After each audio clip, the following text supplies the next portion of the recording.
세월이 절망적일수록 우리는 늘 새롭게 시작할 것이다. 벌써 8개월이라는 많은 시간이 흘렀다. 그래도 그날의 기억들이 지워지지 않는다. 4월 16일 그날, 내가 처음으로 본 부모들은 가슴을 움켜쥔 채 뛰어가는 모습이었다. 단원고 근처인 안산문화예술의 전당에서 진도로 향하는 버스를 타러 가는 부모들이었다. 그때만 해도 이렇게 우리 마을과 학부모들의 삶이 송두리째 흔들릴 줄 몰랐다. 시간이 지나고 살아서 돌아오는 아이들이 하나도 없다는 사실이 확인될수록 동네는 점점 더 조용해졌다. 무서운 침묵이 흘렀다. 창문으로 밖을 내다보면 얼음막이 하나씩 내리면서 소리가 점점 사라지는 느낌이었다. 나중에야 이 침묵도 기록되어야 한다는 생각이 들었다. 아이들이 나오기 시작하자 동네에는 한 달이 넘도록 장례식이 이어졌다. 온 마을이 상가였다. 안산은 250여 명의 아이들이 순식간에 사라진 슬픈 도시가 되었다. 가슴에 통증이 계속 몰려왔다. 그 순간 인간에게만 영혼이 있는 것이 아니라 사회에도 영혼이 있는 게 아닐까 하는 생각이 들었다. 희생자들과 우리 하나하나는 뿌리가 같은 영혼의 나무처럼 서로 연결되어 있었다. 아, 한 사회에서 함께 산다는 건 이렇게 서로 깊게 연결되는 것이구나.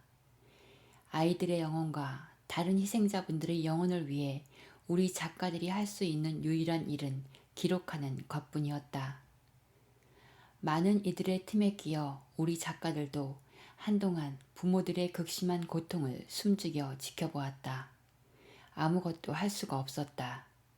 분향소와 단원고, 장례식장을 오가며 가끔 진도도 다녀오면서 말없이 부모들 곁에 있다가 돌아오곤 했다. 고통의 한가운데 있을 때는 단순 기록조차 할 수 없었다. 부모들과 조금씩 이야기를 나누기 시작한 건 참사 후 한 달 반이 지나서였다. 부모들은 핸드폰에 있는 아이들 사진과 동영상을 보여주고는 자식들이 얼마나 소중한 존재였는지를 말했다. 그리곤 숨도 잘 쉬어지지 않는 울음을 울었다. 사진 속 아이들을 보면서 작가들은 서서히 큰 사건과 마주하는 법을 배웠다. 세월호 참사는 워낙 큰 사건이었기 때문에 작가 한둘이서 할 수 있는 작업이 아니었다. 영상팀과 사진팀, 구술과 기록 관리를 위한 학자팀들이 함께 모였다. 그분들과 함께 시민기록위원회를 만들었고 그 안에 작가 기록단을 꾸렸다. 우리는 부모들이 자식을 잃은 후 그 순간순간을 어떻게 견뎌왔는지 그 떨리는 숨소리까지 기록하려 노력했다. 몸부림치면서 겪은 대한민국은 어떤 나라인지. 이 기록은 240여일간 유가족들이 겪은 내밀한 이야기들이다. 기록 작업은 부모들의 고통을 온몸으로 받아들이고 직시하는 과정이었다. 결코 쉽지 않은 일이었지만 거기에는 세상이 반드시 바라봐야 할 삶의 진실이 있었다. 우리가 포기한 어떤 지점들을 부모들은 그대로 뛰어넘었다. 부모들은 예단하지도 속단하지도 않으면서 유연하게 세상과 마주하고 있었다. 자식을 위해서라면 기꺼이 무릎도 꿇었다. 고통 앞에 솔직했고 자식들의 바람 앞에 명확했다. 그리고 지혜롭고 현명했다. 부모들의 이 지혜로움과 현명함은 자식을 위해 온 마음을 낸 결과라는 걸 느낄 수 있었기에 슬프면서도 존경스러웠다. 한 고통이 떠나기도 전에 또 다른 고통들이 닥쳐와 부모들의 상처를 후벼 파기도 했다. 아팠다. 아파서 또 울었다. 시민들의 마음이 어떻게 이렇게 순식간에 절대적인 호의에서 절대적인 반감으로 바뀌는지 그분들은 어리둥절했다. 세상이 참으로 교활했다. 언론이, 정치인이, 일부의 사람들이 순식간에 선장보다 해경보다 더 나쁜 사람들이 되어갔다. 가족들을 조롱하고 보상금으로 공격했다. 그리하여 사람들 사이에 마음의 벽을 만들고 서로의 관계를 파괴하고 있었다. 이 비정상적인 현상은 한국 사회를 뒤흔들었고 사회의 가장 밑바닥에 숨겨진 본성을 있는 그대로 드러냈다. 그래도 부모들은 천천히 또 길을 갔다.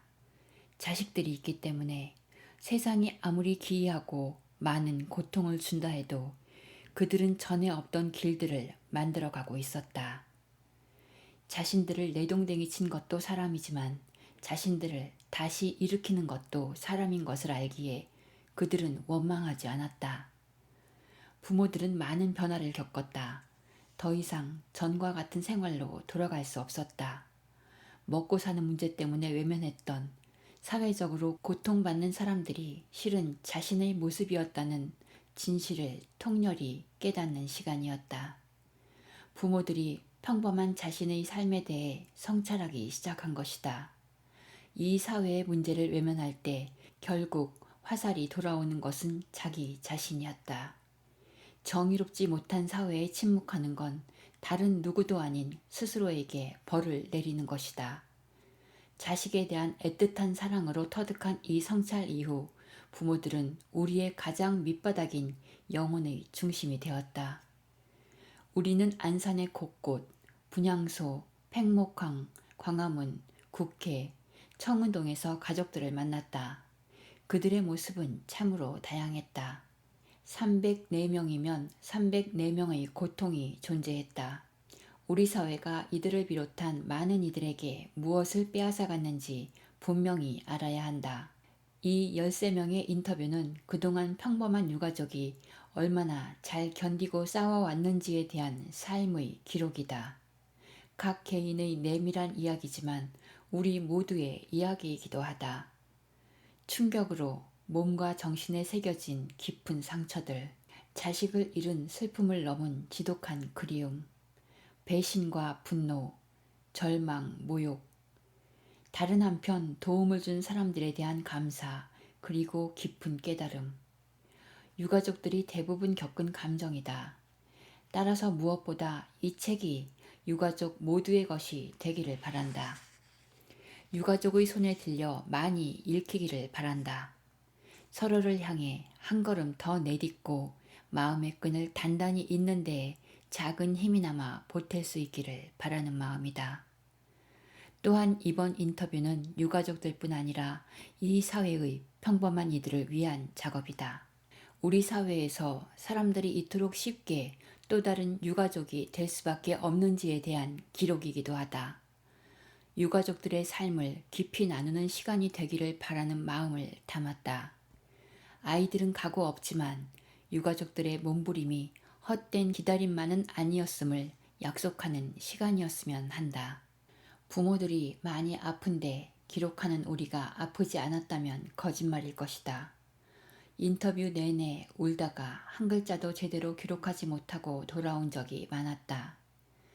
아픔을 견디는 부모들이 있었기에 우리도 견딜 수 있었다. 이 세상 포기하지 않고 살아도 좋다는 긍정적인 에너지를 얻었다. 부모들은 고통을 온몸으로 통과해 오면서 우리 사회에 필요한 긍정적인 가치들을 많이 얻었다. 모두 그분들의 인터뷰 안에 촘촘히 박혀 있다. 우리에게 남은 건 그 진실들을 정면으로 바라보고 기억하는 일일 것이다. 평범한 사람들의 이야기인 이 인터뷰 기록이 마찬가지로 평범한 이웃들에게 많이 읽히기를 바란다. 2015년 1월 작가 기록단을 대표하여 김순천. 나 100살까지 살려고요. 2학년 4반 김건우 학생의 어머니 노선자 씨 이야기. 건우 어머니는 10년 전부터 공황장애를 겪고 있어 집 밖에 잘 나오지 못한다. 특히 사람 많은 곳에 나오면 증세가 도진다. 집 근처만 다닐 뿐이고 건희 아버지 차로 나올 때나 조금 멀리 나간다. 노선자 씨를 처음 만난 것은 프란치스코 교황 방한 직전인 8월 6일 광화문 광장에서였다. 천주교 신자인 그가 혹시라도 세월호 특별법에 대한 해결의 단초가 생길까 하는 기대 속에 용기에 용기를 내어 나선 첫걸음이었다. 막상 용기를 냈지만 아니나 다를까 그날도 차를 타자마자 공황 증세가 밀려왔다. 처음엔 주체할 바를 몰라 내릴까도 싶었지만 두려움과 불안 증세가 몰려올 때면 내딛는 한 걸음마다 건우를 생각해보라 하신 친한 수녀님의 말씀대로 차창 밖의 구름 하나하나에 건우 얼굴을 떠올렸다. 구름 위로 떠오른 건우와 내 아들 엄마 갈 수 있게 힘줘 라고 대화하며 광화문까지 온 걸음이었다. 그날 유가족들이 머무는 천막에서 여러분들과 인사를 나누고 이야기하던 중이었다. 한 어머니가 어떤 아이의 이야기가 담긴 패널을 들고 와 건우 엄마 이거 봤어? 라고 말을 꺼내자 갑자기 가장자리에 조용히 앉아있던 노선자 씨가 폭풍 같은 울음을 쏟아냈다. 왜 우시냐 물을 것도 없이 천막에 같이 있던 모두가 그의 마음이 되어 펑펑 울었다. 울어도 울어도 시원해지지 않는 건우 어머니의 울음은 기운이 꺾이고 지쳐서야 조금씩 잦아들었다. 그러곤 내 아들이 엄마가 못 오는 동안 이곳에 나와 이렇게 싸우고 있었네. 엄마가 미안해서 어떡해. 아들이 진실을 위해 싸우는데 엄마는 못 왔네. 내 아들 미안해. 미안해. 계속 잦아드는 목소리로 되풀이했다. 생전 처음 만날 그날 건우 어머니는 옆자리에서 같이 울던 내게 핸드폰 속 아들 사진을 보여주며 건우 이야기를 마치 실타래 풀듯 술술 풀어놓았다. 아들 이야기를 하는 새에 어머니 얼굴에는 웃음꽃이 핀다. 한껏 얼굴이 밝아졌다가 한없이 어두워지기를 반복하며 끝도 없이 아들 이야기를 펼쳐놓았다. 마치 마르지 않는 샘처럼. 여기 적은 것은 그 끝을 가늠할 수 없는 이야기의 일각에 불과할 뿐이다. 그 이야기와 마음을 어찌 종이 몇 장의 기록에 담아낼 수 있을까? 그래도 활자의 한계를 넘어 적어보고자 애쓰는 것은 어머님 혼자 건우를 기억하지 않도록 하기 위해서다. 우리 모두가 같이 기억하기 위해서다. 아무래도 오늘은 울어야겠어. 엄마 마음이 답답해. 미워. 사람들이 미워.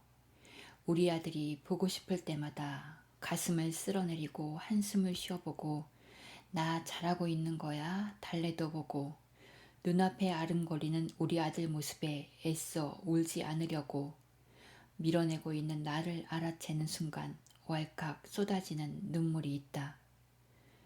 뚝뚝 말없이 떨어지는 내 눈물 소리가 들린다. 아들 잘 있니? 엄마는 너가 보는 대로야.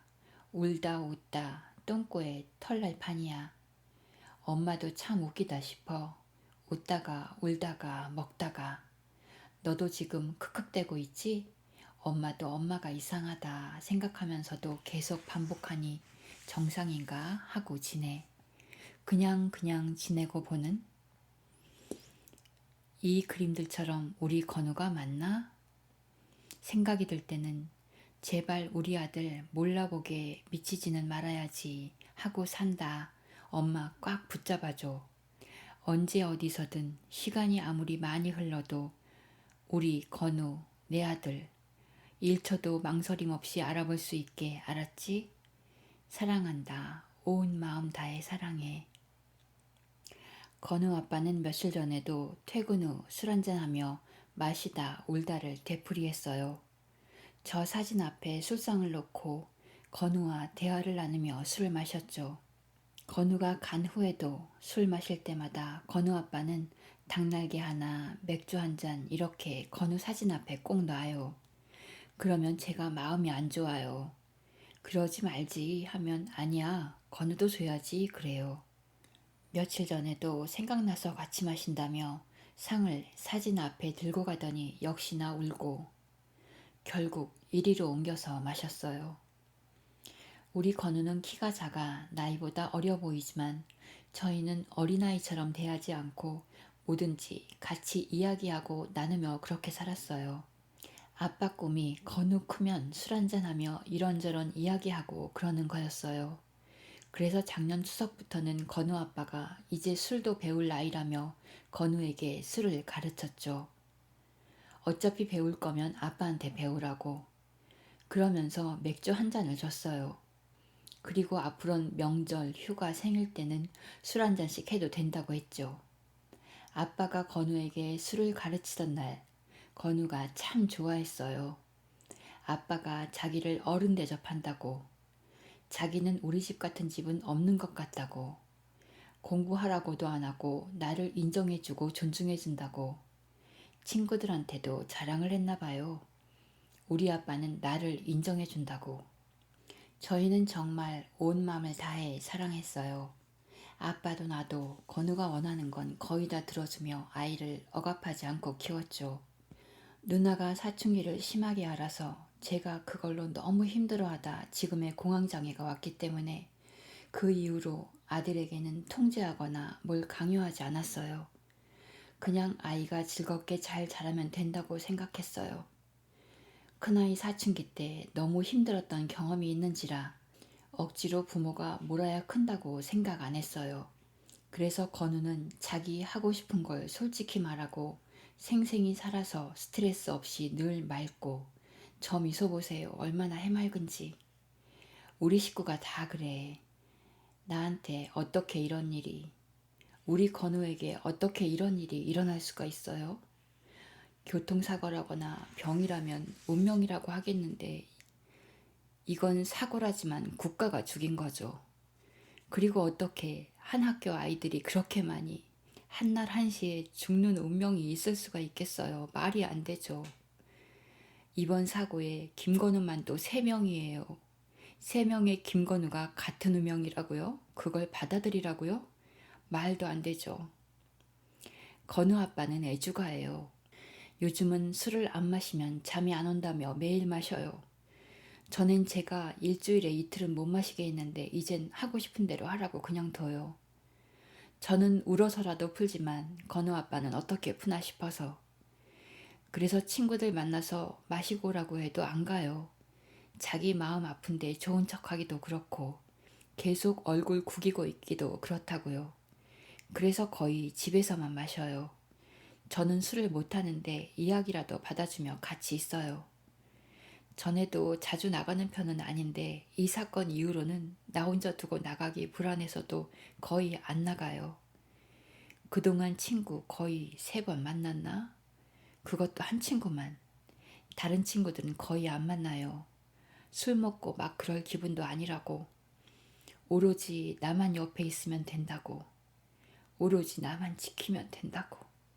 나가서 다른 아버님들과 어울려봐. 그러면 나가서 뭐래? 나는 말주변도 없고 자기만 있으면 돼. 그러고 안 나가요. 가서 좀 만나. 그걸 내가 원해. 그러면 그거는 말고 그래요. 그래도 제가 가족들 투표 이런 거 갈 수 없으니까 거기 갔다 오라면 그건 해요. 그러곤 제 곁만 지켜요. 딸은 이 사건 이후 아이들을 떼어놓지 못하고 위험한 곳에 절대 보내지 않아요. 엄마도 아무데도 못 가고 있는데 너도 그러면 어떡하냐? 라고 제가 딸에게 마음 단단히 먹으라고 이런 일이 흔하지 않다고 말하면 송이는 어쩌다가 일어나는 일이 왜 내 동생한테 일어났어? 많으니까 일어난 거 아니야? 우리가 모르는 일이 많은 거야, 엄마. 라며 불안해해요. 라이기 다니는 유치원에서 일주일에 한 번씩 봉고차 타고 체험학습장에 가는데 그걸 아예 못 보내더라고요. 그 정도로 애가 두려움이 심해요. 애가 이렇게 작은데 나 없이 버스 타고 가다가 다치기라도 하면 어떡하냐라고요. 그러니까 걱정인 거예요. 그래도 애가 재밌어 할 텐데 보내지라고 하면 자기가 다른 데 데려가 재밌게 놀게 한다고 아무 데도 안 보내요. 또래하고도 놀고 그래야 하는데 아이가 이제 4살이거든요. 이해는 가는데 이게 계속 이러면 라이기가 새로운 경험을 할 수도 없을 테고 걱정이에요. 일단은 저도 보내지 말라고는 하는데 건우와 마지막 통화도 못했어요. 아마 배터리도 없었을 거예요. 건우 갈 때 여분의 배터리 가져가라고 했는데 안 챙겼더라고요. 그나마도 제가 창밖으로 충전기만 던져줬어요. 저는 아들과 연락이 안 되면 불안 증세가 심해져서 너랑 연락 안 되면 엄마 힘든 거 알지? 꼭 충전해 하면서 던져줬죠. 그런데 아이들이 너무 많으니 충전을 못하지 않았을까 싶어요. 그날 새벽 7시인가 친구랑 카톡은 했대요. 이제 일어나 씻으러 간다고. 그게 마지막이었어요. 저하곤 그 전날 저녁 10시쯤에 통화했어요. 자기가 림보 게임에서 1등 먹어서 제주도 왕복 티켓 탔다고 엄마 제주도 여행 보내준다고 하더라고요. 엄마 한 번도 못 가봤으니 가보라고. 그런데 제가 엄마는 배를 무서워하잖아. 그래서 못 갔잖아. 엄마 무서워서 못 타.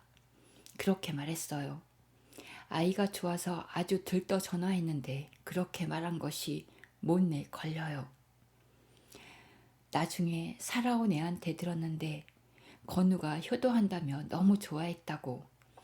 그런데 그걸 내가 못 간다고 했으니 건우는 나올 때 입고 있던 옷 외에는 어떤 물건도 찾지 못했어요.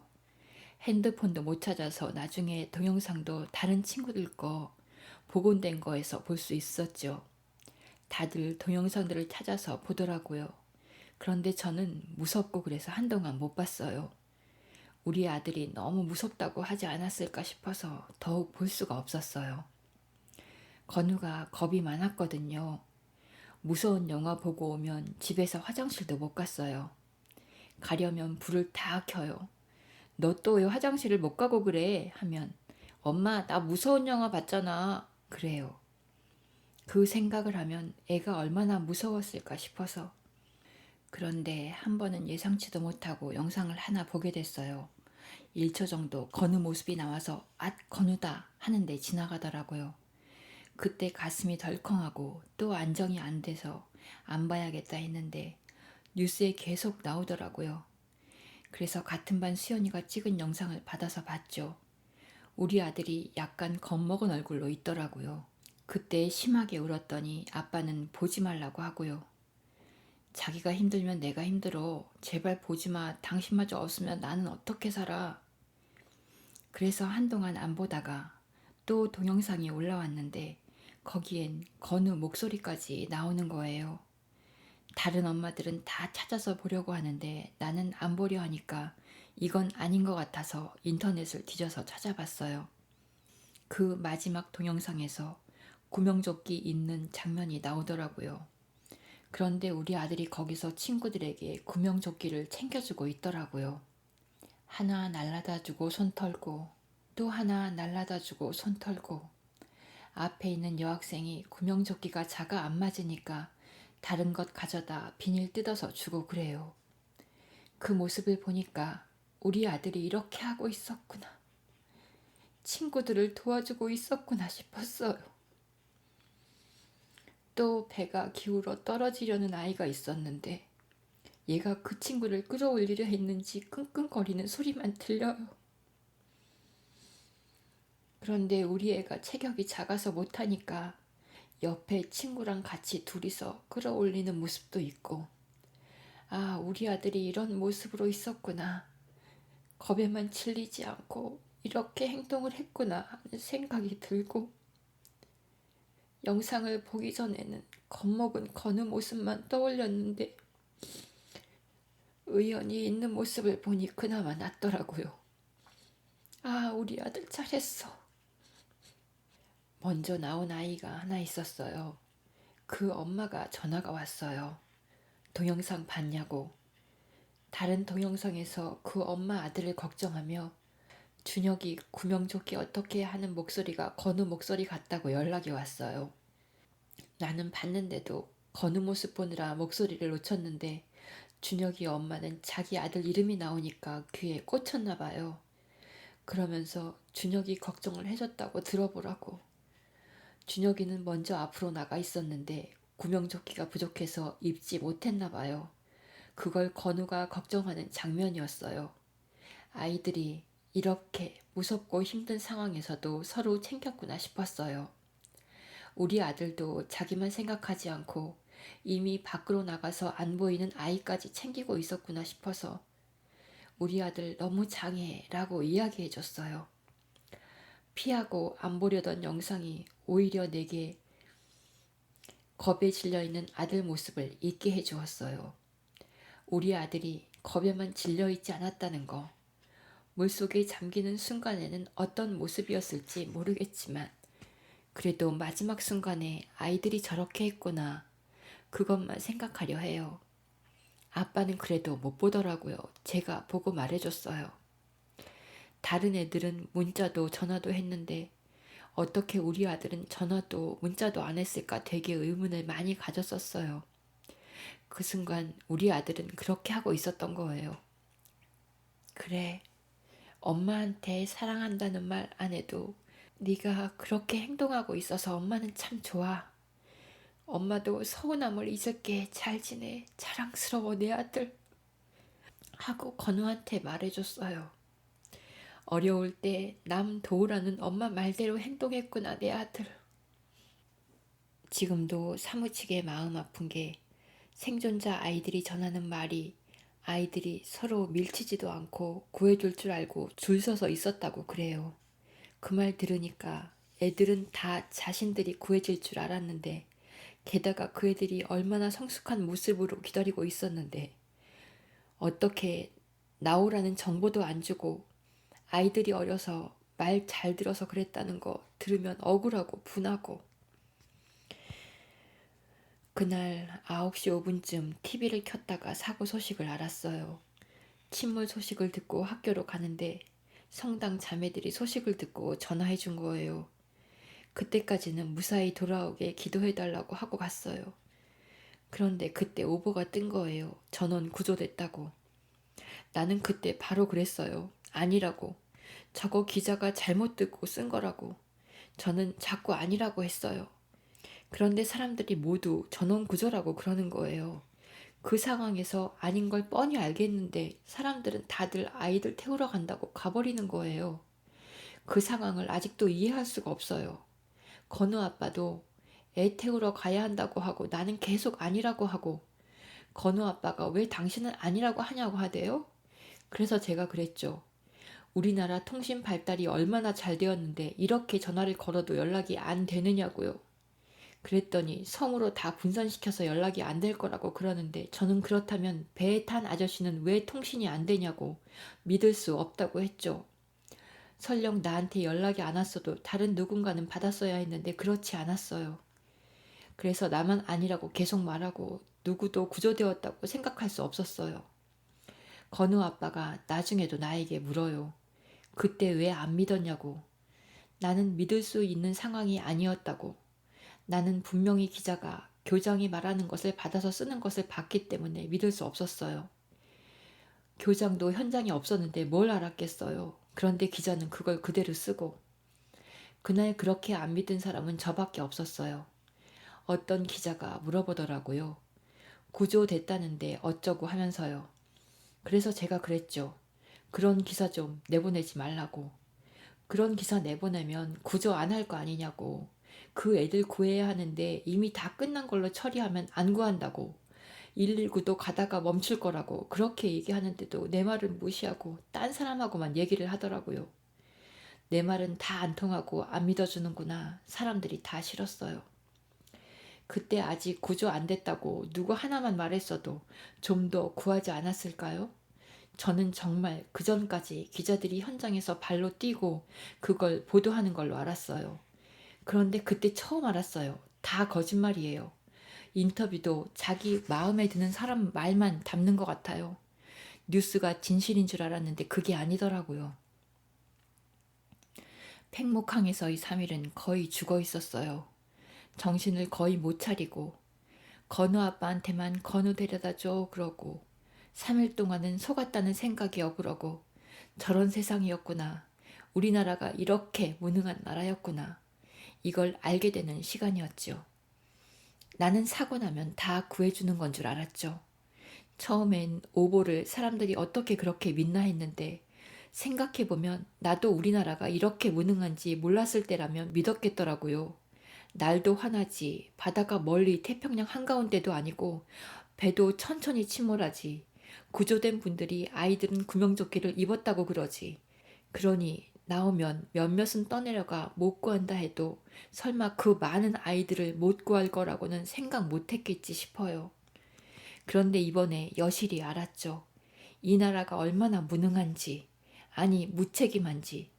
못 구한 게 아니고 안 구했다는 것이 정말 믿기지가 않는데 이게 현실인 거죠. 이런 세상에서 살아왔다는 것을 내가 너무 몰랐다는 것이 어떻게든 구해줄 줄 알았어.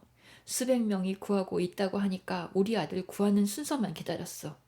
그런데 첫날 밤에 누구한테 카톡이 왔다고 했잖아요. 그래서 나는 그 다음 날까지는 우리 애가 살아있을 거라 생각했어요. 그 희망이 너무 좋은 거예요. 그때 누구 하나 카톡 오면 와 살아있어 이러면서 서로 환호성을 지르기도 하고 그랬거든요. 대통령 온 날인가 우리 아들 친구가 문자를 보내온 거예요.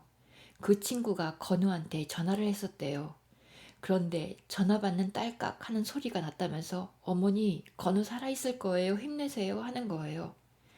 내가 전화를 해도 안 받는데 무슨 소리냐 하고 말했더니 신호가 갔는데 받는 소리가 들리고 끊겼다면서 아마 배터리가 없어서 그럴 거라고. 나중에 알고 보니 걔도 유언비어 퍼뜨렸다고 경찰서에 불려갔다고 하더라고요.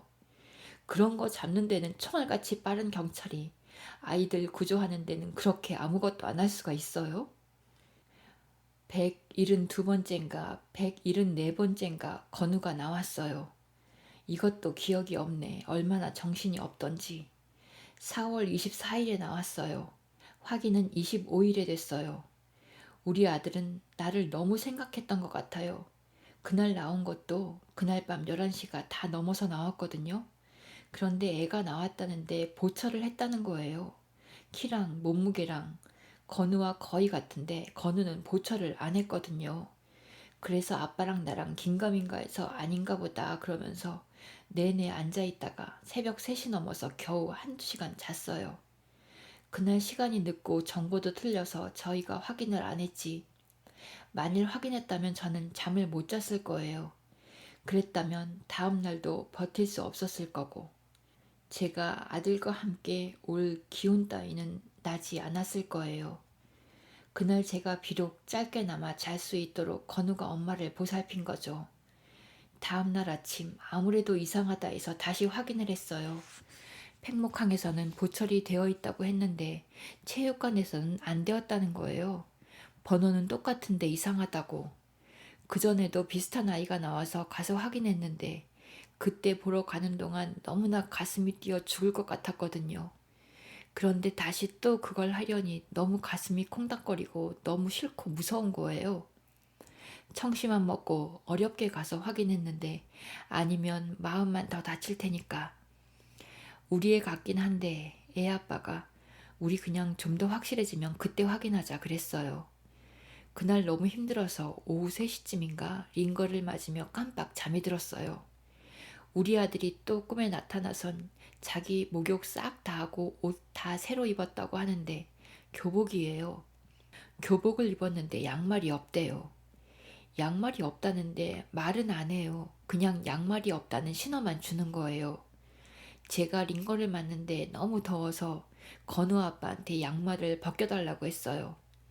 양말을 벗었는데 꿈속에서 애가 양말을 못 신고 가야 할 때가 되었는데 양말이 없다고 엄마 양말 빤 거 없냐고 하는 뉘앙스의 신호를 주는 거예요. 그런데 내가 양말을 안 빤 거예요. 그래서 아 엄마도 양말을 안 신었네? 우리 쌤쌤이네?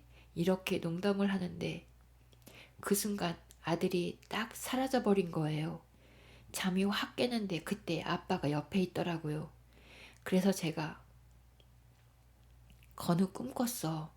우리 건우가 뭔가 다 준비되었다고 하는 것 같아. 목욕 다 하고 정갈하게 다 준비했는데 양말이 없다고 하네. 그랬더니 아빠가 힘없이 그러냐 하더라고요. 꿈을 꾸고 나니 이상한 거예요. 뭔가 신호 같고 그런데 그때 열흘 동안 목욕을 못했잖아요. 그럴 정신도 없었고요. 그런데 그날은 제가 씻어야겠더라고요. 체육관에서는 도저히 씻을 수가 없고 해서 제가 아빠한테 말했죠. 읍내 나가서 모텔이라도 가자. 목욕 좀 해야겠다라고요. 그러고는 모텔 잡아서 목욕을 재빨리 하고 나왔는데 양말이 없었어요. 가져갔어야 했는데 정신없이 그냥 간 거죠. 체육관에서 양말이고 속옷이고 다 나눠주는데 아들이 없는데 그딴 게 무슨 소용인가 싶고, 그래서 아무것도 안 받아서 갔더니 목욕하고 나오려니 양말이 없는 거예요. 왜 꿈대로 되지? 이러고선 6시쯤 다시 체육관으로 돌아왔어요. 7시가 다 돼서 밥을 먹어야 애가 나와도 데려갈 힘이 있지 하는 마음에 건우 아빠랑 건우 외삼촌이랑 셋이서 터벅터벅 밥을 먹으러 가는데 전화가 오는 거예요. 김건우 엄마냐고. 근데 그때 덜컹 하고 가슴이 확 내려앉더라고요. 아, 큰일 났네. 확인하러 갔어요. 2학년 4반 김건우냐고. 어제 수습했는데 부모가 안 나타나니까 유전자 검사를 했더라고요. 그 사람이 전화해서 팽목항으로 짐 챙겨오라고 하더라고요. 다른 실종자 가족들한테 우리 아들 나와서 간다고 했는데 미안한 거예요. 우리 아들이 이렇게 나와준 것에 대해서 감사하기도 하고, 그러다 내가 미쳤나 싶은 생각이 들어요. 아들이 이렇게 나온 것이 감사할 일인가요? 실은 거기서 우리가 마지막이 될까봐 너무 힘들었어요. 나만 남으면 어떡하지? 우리 아들만 못 찾으면 어떡하지? 죽었어도 좋으니 못 찾는 것보다는 찾아서 몸뚱이라도 찾아 만났으면 좋겠다, 이 생각밖에 없었어요. 포기하고 나니까 나온 것이 그렇게 고맙고 감사하더라고요. 그래서 짐 챙기면서 그랬어요. 하느님 고맙고 감사합니다. 돌아와줘서 아들 고마워. 옆에서 다들 부러워하더라고요. 이게 부러워할 일인지, 그런데 그게 부러워요, 거기선. 그리고 서로 축하를 해요. 이게 말이 돼요? 그런데 그래요. 그러니 내가 미치겠는 거예요. 내가 왜 이게 감사해요? 도대체 왜? 그런데 감사하다고 하고, 아, 미쳤구나. 뭐가 감사해. 애가 죽어서 나오는데 뭐가 감사할 일이야. 이게 미친 세상이지. 팽목항에 갔다가 사진을 보여주더라고요. 사진을 보여주는데 잠자는 모습 같아요. 눈을 감고 있는 모습 자체가 너무 싫은 거예요. 아들 얼굴만 찍어서 보여주는데 그걸 보는 순간이 내 생에서 가장 괴로운 순간이었어요. 내가 살아온 50년이란 세월 중에서 가장 괴로운. 이제 건우를 직접 확인하러 가자는데 내가 몸이 약하니까 건우 아빠는 건우 외삼촌이랑 가서 먼저 보고 와서 말해준다고 있으라고 하더라고요. 그래서 아빠랑 남동생만 먼저 가서 봤어요. 보고 나와서 아빠는 내게 말도 못하고 남동생이 와서 사정사정 하는 거예요. 누나 정말 미안한데 보면 안 되겠어. 누나가 건우 보면 쓰러질 것 같아. 그런데 건우 데려가려면 누나가 쓰러지면 안 되잖아. 그러니까 누나, 건우 안 봤으면 좋겠다. 동생이 통사정하길래 그러냐고, 그렇게 건우 모습이 이상하냐고 물으니까 동생이 그러더라고요. 누나, 실은 건우 머리카락을 만지니까 살까지 다 떨어져 나와. 안 되겠어 누나. 보면 안 되겠어. 건우 얼굴이 망가진 걸 누나가 보면 평생 살아가면서 못 견딜 거니까 보지 마. 저도 자신이 없었어요. 그래서 염할 때 또 못 보겠더라고요. 죽을 힘을 다해 문을 열고 들어가고도 싶은데 발길이 안 떨어졌어요. 그래서 주저앉아 울다가 쓰러졌죠. 나 대신 이모가 들어가서 건우를 보고 나와서는 누워있는 내 손을 잡으며 이건 건우 만진 손이야 하고 이마에 입을 맞추며 이건 건우 이마에 입 맞춘 입이야 하면서 제게 건우의 온기를 전해주더라고요. 결국 못 봤어요. 그런데 그게 또 한이 맺혀요. 한데 본 사람은 또 그게 자꾸 떠올라 힘들다고 하더라고요. 나는 건우 아빠 야근할 때 혼자 있어야 하는데 도저히 살아갈 자신이 없더라고요. 저는 건우가 살아있는 모습만 기억하고 싶었어요. 웃는 모습으로 그냥 기억하고 싶다. 그래야 내가 살 수 있고, 그래야 내 아들이 죽었다 생각이 안 들고, 내 마음속에서 같이 살아가지. 어릴 때 아버님이 무서운 분이어서 저는 무섭증을 많이 타는 편이었어요. 그리고 예민한 편이어서 스트레스가 심하면 몸이 힘들었죠. 공황장애가 생긴 건 딸아이가 중학교 막 들어가면서부터였어요. 아이가 사춘기가 와서 말썽을 많이 일으켰어요. 아이가 커가는 중이니 그때 잘못되면 안 되잖아요. 그래서 간섭하기 시작했죠. 나도 아빠도 간섭이 심하니 애는 자꾸 집을 뛰쳐나가려 하고, 그러면 나는 더욱더 옥죄려 하고, 아빠도 그렇게 하고, 애는 자기가 이제 다 큰 것 같으니까 왜 그러냐 난리고, 그러다 가출했어요. 그때 스트레스를 너무 심하게 오랫동안 받고 나니 심장이 막 터질 것 같고 숨이 차며 죽을 것 같았어요. 그러곤 쓰러졌죠. 그때부터 공황장애가 왔어요. 그 뒤부터는 숨이 차거나 두근거리는 증세만 와도 너무 겁이 나요. 또 쓰러질까봐. 건우가 초등학교 1, 2학년 때였는데 건우를 두고 죽으면 어쩌나 싶으니까 더 스트레스가 심한 거예요. 그러다 보니 발작이 더 심해졌어요. 무서움이 더 심한 스트레스로 병원 가서 별 검사 다 해봤어요. 그래도 병명이 안 나오다 나중에 공황장애라고 그러더라고요. 항우울제로 치료해야 한다는데 저는 그 약도 안 들어요. 그 약을 먹으면 더 몸이 가라앉고 밥도 못 먹어요. 그래서 치료는 못하고 그냥 신경안정제만 먹어요. 그런 상태에서 이 일이 터진 후론 엘리베이터도 버스도 못 타요. 아주 잠깐씩만 탈 수 있고, 그래서 광화문 가는 날도 거의 죽을 것 같은데 정말 건우 얼굴 하나 떠올리며 갈 수 있었어요. 처음 진도 갈 때도 버스로는 못 가고 아빠 차로 갔어요. 아들 보러 빨리 가야 하는데 중간중간 쉬지 않고 갈 수가 없으니까 그것마저도 한참 망설였어요. 그런데 그래도 가지더라고요. 자식 일이라. 진짜 내가 거기에 가는 것이 신기했어요. 저는 정말 팽목항에서 내내 쓰러지지 말자 오직 그 생각만 했어요. 우리 아들 앞에서 쓰러지지 말아야지. 그래서 쓰러질 상황을 안 만들려고 제가 많이 피했던 것 같아요. 건우 확인하는 것도 안 하고 염하는 것도 못 보고 쓰러지기 싫었어요. 쓰러지는 그 순간 아들을 기억할 수 없잖아요. 그게 너무 싫었어요. 건우는 공부를 잘하거나 그런 건 아닌데 정말 좋은 아들이었어요. 건우는 자기가 통화만 안 되면 엄마가 숨 넘어가는 걸 아는데 그런 애가 이렇게 통화가 안 되는 게 말이 안 돼. 그래서 나는 모두 구조되었다는 말을 믿을 수가 없었어요. 그럼 전화 안 할 우리 아들이 아니거든요. 핸드폰 약이 없다고 해도 옆 사람 거라도 빌려서 구조되었다면 급의 선장님 거라도 빌려서 할 아이였어요.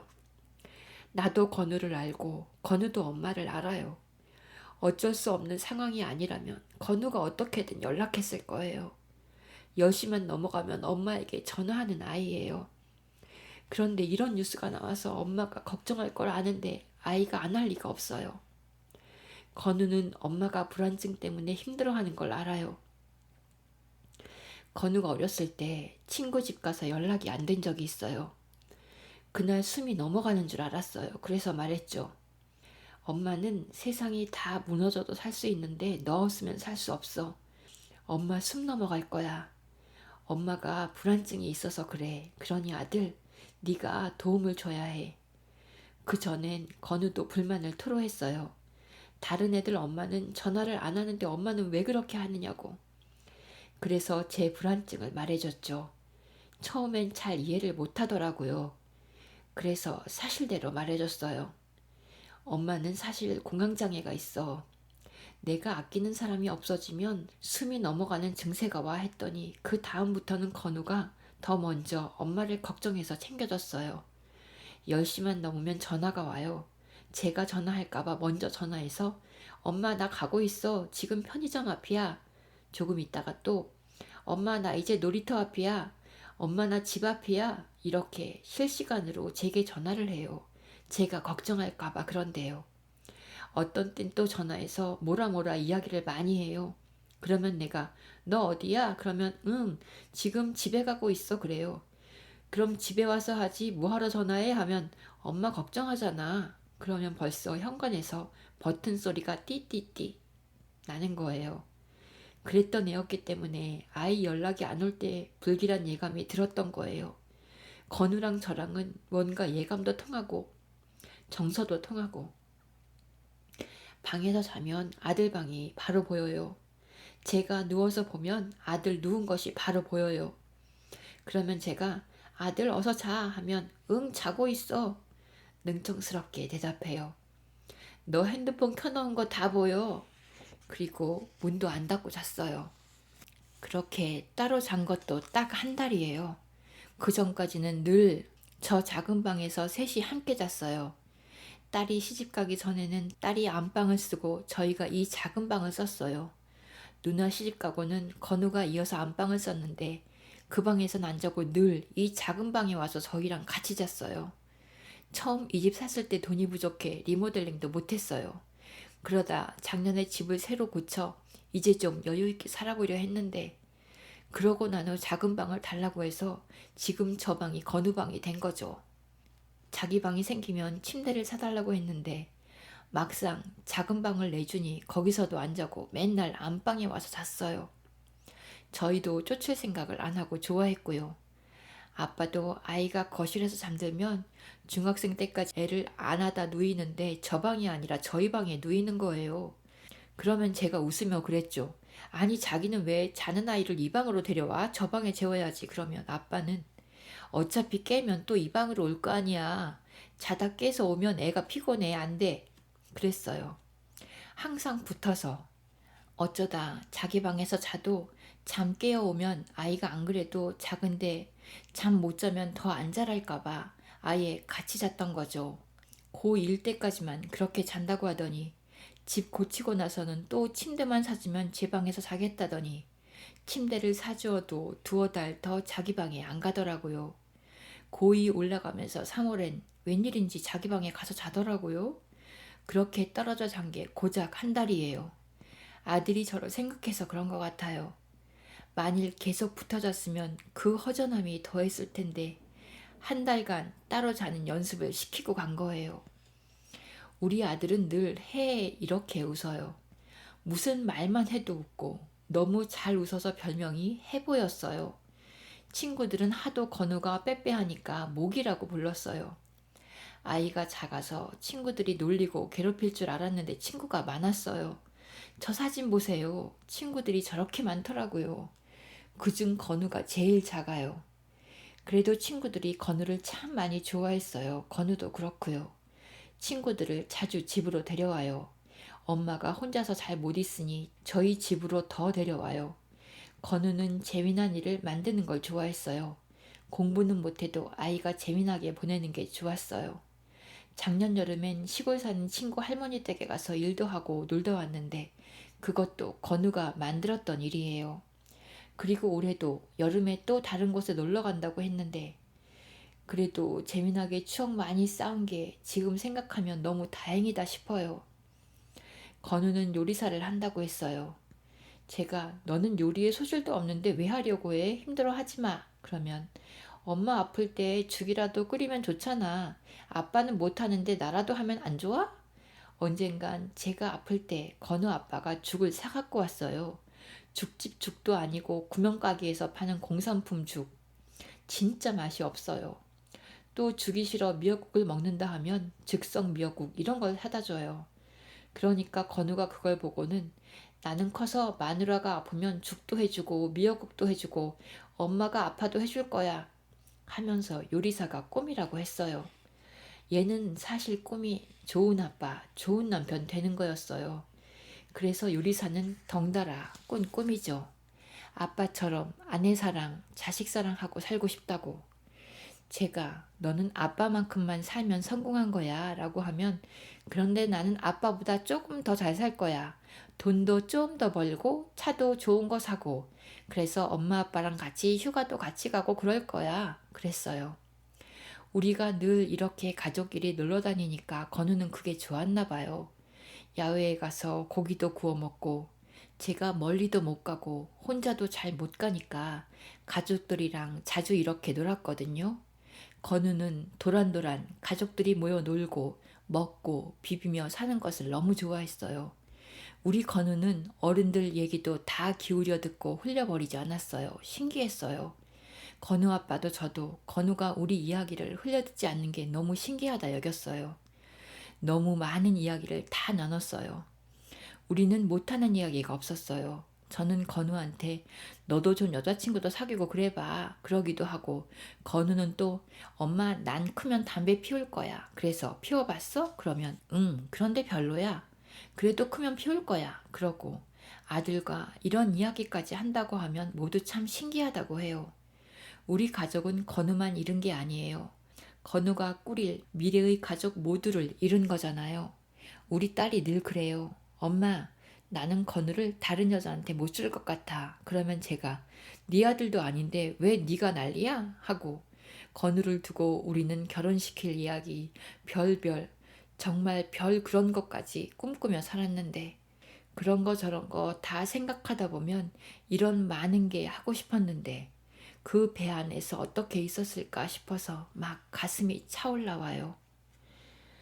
세월호 사건이 일어나고 나서 한 달이 지나도 천주교에서는 아무 말이 없었어요. 안 나서더라고요. 목소리가 없었어요. 그게 너무 섭섭한 거예요. 너무 섭섭해갖고 난 그래도 신앙 안에서 살려는데 숫자가 적어서 그런가? 어떻게 아무런 말이 없을까 생각했어요. 저는 그때 집에서 하나님하고 싸움을 하고 있었죠. 아무도 안 나서고 물론 뒤에서 도와주는 분들은 있었지만 천주교 차원에서 목소리가 나오지 않으니 너무 섭섭하더라고요. 그래서 하루는 신부님께 하느님 세계의 정의에 대해 강하게 믿고 살아왔는데 나는 정말 너무 실망스럽고 힘들다. 끝까지 나서줄 것이 천주교인 줄 알았는데 왜 이러냐라고 물었어요. 정의구현 사재단에서도 많이 나와서 행동할 수 있을 텐데 왜 이렇게 조용하냐. 나는 내가 못 싸우니까 좀 힘있고 그런 분들이 싸워줬으면 좋겠는데 아무것도 안 되니 내가 계속 하나님 믿고 살 건지 모르겠다라고 했더니 신부님이 그러시더라고요. 우리도 지금 준비하고 있다. 그런데 유가족들이 요청하지 않아서 나서기가 그렇다고 하시대요. 그런데 이걸 유가족이 요청해야 하는 건가요? 어떻게 유가족이 지금 정신없는 상태에서 해달라 말라 하겠냐고요.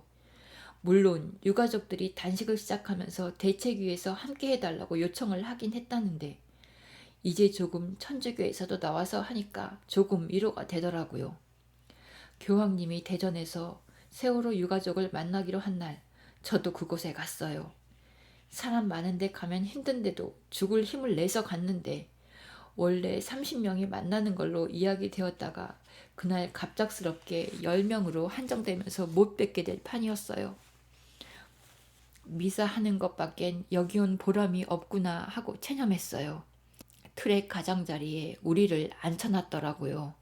처음에 나는 아니 잘 보이는 가운데 앉혀야지 왜 이렇게 가장자리에 우리 자리를 해놨지 했는데 그게 다 이유가 있었더라고요. 교황님이 트랙을 도는데 우리 자리가 지나가는 길이더라고요. 그런데 우리가 가까이 얼굴이라도 본다고 펜스 앞으로 오니까 경호원들이 나오지 말라고 하더라고요. 위험하다고. 그래도 앞에서 교황님을 꼭 뵙고 싶은 마음에 다른 자매님이랑 앞으로 나갔어요. 마구 막아대는데 그냥 막 펜스 앞으로 쫓아갔죠. 이 마음이 아프니까 내 마음을 치유시켜달라고, 내가 살 수 있게 해달라고, 살아갈 수 있는 힘을 달라고. 그 마음으로 손을 뻗었더니 다행히 차에서 내려서 오시더라고요. 잠깐 스치는 듯한 순간이었지만 손도 잡아주시고 아무 말도 못하시고 그렇게 짧게 스쳤죠. 그래도 내려오신 것이 고마웠어요. 세상에 종교라는 것은 국경이 없는 것이, 이방인인 교황님도 와서 인자한 할아버지 미소를 띠고 우리를 걱정해주고 진실을 밝히라고 말해주시니 그때 그 마음에 너무 기대고 싶더라고요. 그냥 이분에게 다 맡기고 죽어도 좋겠다 싶더라고요. 미사 중에 그런 말을 하셨어요. 정의를 위해 물러서지 말라. 저는 맨날 그러거든요. 아, 이거 싸워야 돼, 말아야 돼. 하느님은 늘 용서하라고 하시거든요. 무조건 용서하라고, 사랑하라고. 그런데 그게 너무 안 되는 거예요. 나는 평생 사랑하면서 그렇게 살았는데, 진짜 못된 짓 한 사람도 다 용서하고 그렇게 살았는데, 이번만큼은 절대로 못하겠어요. 그래서 용서 못하겠다고. 이것만큼은 절대 용서가 안 된다고. 어떻게 이걸 용서하냐고. 이걸 내가 어떻게 하고 살아야 하냐고 계속 마음속에서 그랬는데 그 얘기를 듣는 순간 그분이 저한테 딱 답을 주시는 것 같더라고요. 정의를 위해 물러서지 말라고. 저는 그 말 한마디만 마음에 꽂혔어요. 아, 그래. 미워해도 되는구나. 진짜로는 못해도 마음속으로는 그 사람들 죽이든 미워하든 내가 그렇게 살아도 되는구나. 저는 사람들하고 생각이 좀 달라요. 어차피 진상규명이 안 되고 그러면 엄마들이라도 부조리하지 않은 세상을 만들어갈 자식을 키웠으면 좋겠어요. 사회가 안전불감증에 빠져 있고 부조리하고 내 이익만 챙기는 세상인데 이런 세상에서 아이들을 내 이익만 챙기지 않는 아이로 키웠으면 좋겠어요. 어차피 이 사회는 문제가 크잖아요.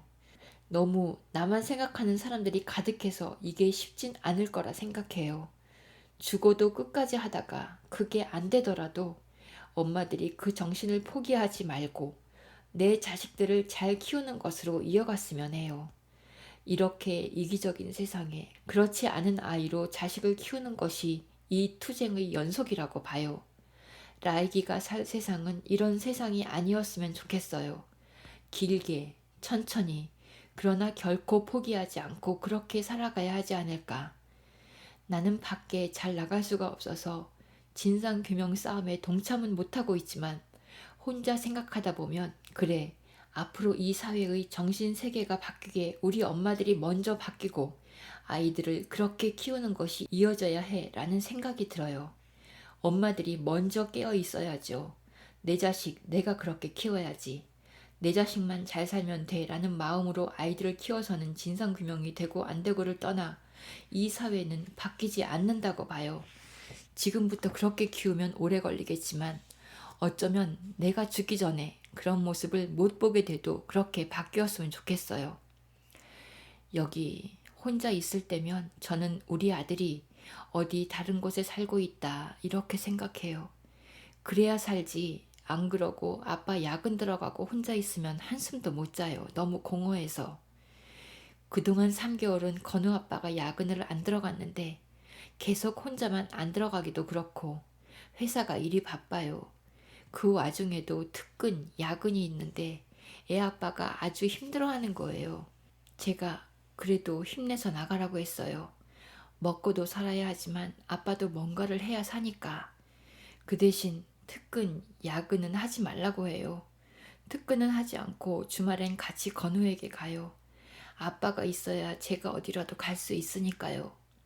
이젠 우리 둘이 서로 챙기면서 살아야 하잖아요. 건우 보러 토요일, 일요일엔 꼭 가고 주중에도 아빠 야근 아니면 가고 그래요. 그래서 건우를 가까운 하늘공원에 있게 했어요. 납골당이 바깥에 있어 마뜩찮지만 멀리 건우를 보낼 수가 없어요. 보고 싶을 때 자주 보러 와야 하는데 멀면 내가 자주 못 가니까. 친구들이랑 다 같이 있으니 그것도 건우가 외롭지 않고 좋을 것 같고요. 계속 앞에 사진을 놔두고 있으니까 건우가 있는 것 같아요.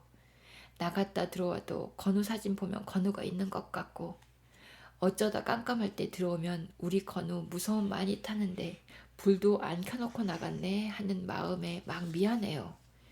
그래서 건우야, 우리 건우 불도 안 켜고 있었네 그러면서 아빠도 저도 불부터 켜요.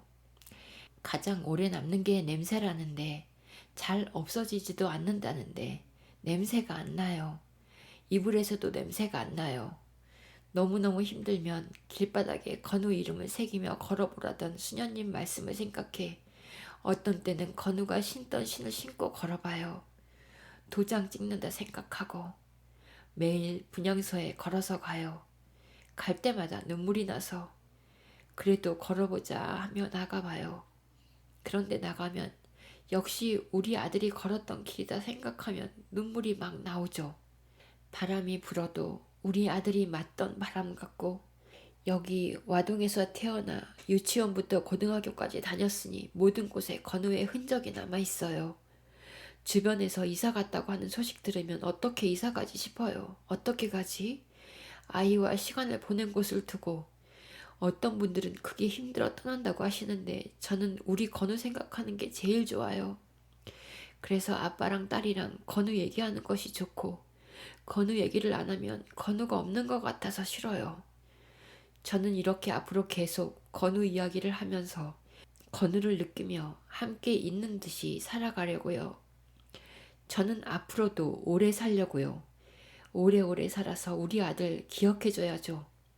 시간이 지나면 우리 아들 잊는 사람도 많아질 거고 벌써 잊은 사람도 있을 텐데 나는 오래 버텨야 되겠는데 이런 생각이 들었어요. 그래서 어느 날은 그랬어요. 건우 아빠, 나는 90살, 100살까지 살 거야. 내가 건우를 혼자서라도 끝까지 기억해줘야 할 것 같아. 라고 했더니 90살 너무 많지 않아? 라고 해요. 그래도 나는 그때까지 살 거라고 했어요. 그런데 기억이 온전해야 하는데 치매 걸리면 안 되는데 하지만 나는 치매 걸려도 다른 사람은 다 기억 못해도 우리 건우는 생각할 거야 그랬더니 건우 아빠도 그래 그렇게 살아 라고 하대요. 그런데 이렇게 생각하다가도 어느 순간에는 또 다 살기 싫고 죽고 싶고 그래요. 너무 화가 치밀어 오르는데 화를 가라앉힐 수도 없어요. 이게 반복돼요. 이 나라한테 화가 나. 아, 이 뭐 같은 세상. 혼자 막 이래요. 그러면 또 건우 아빠가 다시 이래요. 아무리 발버둥 쳐도 건우는 안 돌아와. 그러니 하루 일찍 건우한테 간다는 마음으로 너무 오래 살려 버티지 말어. 그래도 사는 동안 우리 잘 버티고 살자. 누구도 어떻게 해줄 수 없으니 둘이서 잘 버티자 그래요. 너무 화가 나서 화가 안 풀려 심장이 부들부들 떨리는 날은 아빠가 건우한테 가자고 저를 데리고 나가요. 그러면 건우한테 가서 그래요. 건우야, 우리 용서하지 말자. 이 사람들, 우리 절대 용서하지 말자. 너랑 나랑 절대 용서하지 말자. 이렇게 욕을 하고 와요. 이 뭐 같은 세상. 빨리 내게 가고 싶은데 그래도 5개월이나 살았어. 많이 살았어, 엄마. 그렇지? 욕했다. 화를 다스렸다. 오래 살겠다 다짐했다가 다시 빨리 아들에게 가고 싶다가 매일 이렇게 이게 일상이 되었어요. 건우가 가고 제가 너무 고통스러워하니까 어느 날은 건우 아빠가 이렇게 물어요. 내가 자기를 안 만나고 그랬으면 건우가 안 태어났을 텐데 다시 그 시간으로 돌아가면 나 안 만나고 싶지 않아? 그러면 이 고통의 시간을 안 당해도 되잖아. 그래서 제가 말했어요. 나는 또 이 고통을 당한다고 해도 건우를 만나고 싶어. 다시 택한데도 나는 건우 엄마를 택할 거야 라고. 그 17년 동안이 내 인생에서 가장 행복했던 시간이었기 때문에 다시 또 기회가 생기면 건우를 또 만나 그 시간을 다시 건너고 싶다고. 내 인생에서 건우와 보낸 17년은 너무도 행복했던 시간이었다고. 작가 기록단 정주연. 감사합니다. 제가 읽다가 너무 많이 울어서 목소리가 일정치 않습니다. 죄송합니다. 세월호 유가족분들 죄송합니다.